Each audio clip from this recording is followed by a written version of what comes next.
truly think that the realest version of you or the truest version of you is when you are the loneliest. And maybe I might be a little biased or I might be just straight up wrong, but bear with me. Because when you're out in public, when you're, with your friends, people that you're very comfortable with, you for some reason you put on this facade or you put on this face. And I don't know if this goes on for everyone, but this tends for me, I tend to do this a lot. But when I'm with people, it's like I go on autopilot. you know it's like I naturally have this persona or this face to that I have to put on when I'm in a group of people, when I'm interacting with other people. And it feels like that's not really me, because when I'm in a state of self-reflection, it's always after I hang out with people. When I'm in I'm in a state of self-reflection, I'm self-reflecting, I'm looking back at all of the things that I've did, I start to question, why did I do that? I didn't mean to do that. Why am I doing those things? And I just don't think that's really me. And I think that a lot of people can agree to that. You start regretting a lot of the things that you do when you're in a in a group setting. When you're talking to people, you say things that you didn't want to say, you shouldn't have said. You do a lot of things that you don't even believe. You're just lying, right? You're just lying to people because you want to put on this image, because I don't know, maybe you're insecure, maybe you just don't want people to know the real you. So what is the real you? It's when you are the loneliest. Or I mean, let's not use the word loneliest. Let's just use alone, right?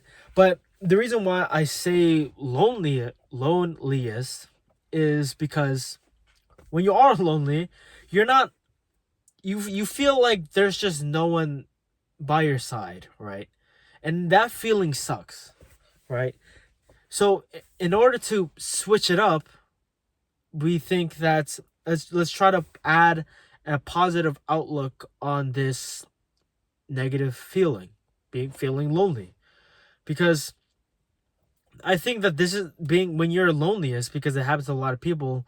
A lot of people tend to sulk. So let's adjust what let's adjust what we do, and then let's self-reflect. And well, I don't know. Maybe I'm just saying a bunch of BS. To be honest, I'm just ranting right now. So I mean, you clicked on this video, so I don't know. But what I'm really trying to say is that when you're lonely, you really start to go and this deep dive of yourself. You start thinking, you start contemplating your own life, you start doing the things, you start looking at yourself in a third person perspective. And I think that is because when you're lonely, there's just no one around you, or in words, alone, right? But the thing is that I'm pretty sure you can do this when you're in a group setting, when you're in a big group people. Because because the thing is that when I feel very lonely when I'm with my friends, there's like 8 people, 10 people, I'm with all my friends, and sometimes I'll admit it, I feel very lonely. And when I'm lonely, it's when I become very aware.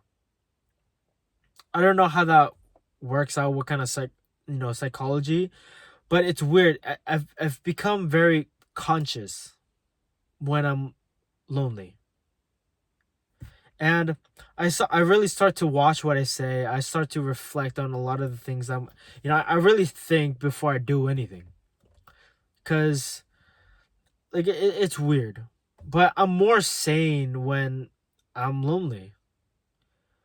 And instead of thinking loneliness as a bad thing, because sometimes being lonely is just inevitable, right? You can't really control when you feel lonely or not. It's just a feeling that comes and goes. Like it's gonna be there, right? Some people don't feel lonely. Some people feel alone, and they just kind of mix the two. But when I feel lonely, I don't have to be alone to be lonely. So what I'm trying to say is that I don't know if I'm articulating the words that my point, Excuse me. But I don't know. I think that I am more of a truer self. I am my real self when I am lonely or when I'm alone.